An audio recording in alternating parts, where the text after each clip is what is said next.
Hello Simmers, welcome to the channel for one of the most important video you need to watch if you want a better Microsoft Flight Simulator experience, and it's even more true on Xbox, so listen carefully. Before starting, I would like to thank everyone for the massive wave of subscribers recently. Thank you very much. And also I would like to explain some stuff about the channel.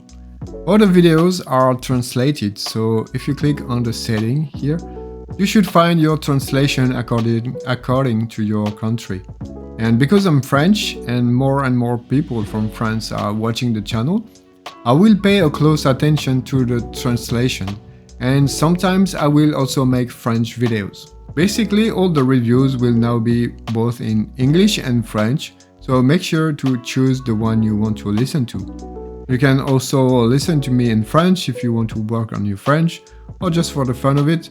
French videos will be translated in English only. You can also find me on Facebook, Twitter, Blue Sky, Instagram is the one I'm using the most, and Discord, of course. If you want to join and share your beautiful pictures and get involved with the channel, and maybe we can start to make group flights, anything is possible. All the links will be in the description. So back to our rolling cache, and first we need to understand how the sim works. So the data that comes from your internet is streamed in real time when you are flying. Those data are sending a request to a Microsoft server to be accessed and then loaded into your sim. A rolling cache is like a folder with files inside it, and it's going to save as much data as you want by selecting the rolling cache size you want. So when you are flying, the sim downloads the data requested and put it into the rolling cache. And the sim is going to check if the data is already in your cache or if it has to be streamed or not. So even with a good internet speed connection, it will always be faster and less consuming to take the data already on your hard drive rather than request it on a server and stream it. That's how Microsoft Flight Simulator 2020 works. But what is Asobo's definition of the rolling cache exactly? So I quote, "Your rolling cache is like a short-term memory storage.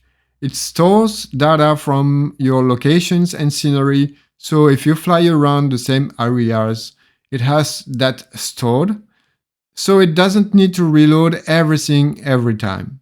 For example, if you fly the same route repeatedly, it will keep that data in the cache. It's very handy if you are flying to and from the same places, such as a G-Flight from and to the same airfield. If you fly to different places all the time, it really just slows down your performance." End of quote. As you can understand, it's not easy to find the perfect balance for an effective rolling cache, and here is Asobo's advice. With only 8 GB, you will be able to store one location, so it's not really efficient. But with 32 GB, you will have 3 or 4 locations already available to you. Of course, the rolling cache is only worse if you fly often at the same location. On the opposite, if your rolling cache is too big, it's going first to take you a lot of space, and it's going to be less effective because the sim will need to scan through a high amount of data on your hard drive. So for Asobo, the best rolling cache size is 32 GB, the last time they mentioned it. You can probably go for a bit more if you have more locations where you fly often, but you understand how it works now. Now I'm gonna talk about my own experience about third-party scenery. Those add-ons are already downloaded in your local drive. They are not streamed in Microsoft Flight Simulator 2020, and from what Asobo said, it's going to change with Microsoft Flight Simulator 2024. But that's another topic. The problem with the rolling cache and third-party add-ons is that sometimes I noticed things can be mixed up. So, and this is the most important advice you will hear to fly on Xbox.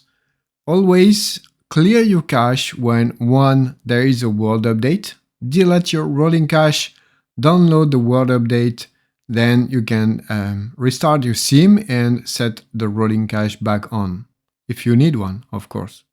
2, you do the same with SIM updates, because sometimes they add some fixes to the point of interest or some stuff. And 3, when you do the same when you update or delete a third-party scenery, just to make sure that all the data that are good between what you have in your cache and what is going to be streamed. With those simple recommendations, I'm sure you're gonna have a smoother experience, and let me know in the comment if it was helpful. That's it for today. Thanks for watching. Have fun. Bye bye.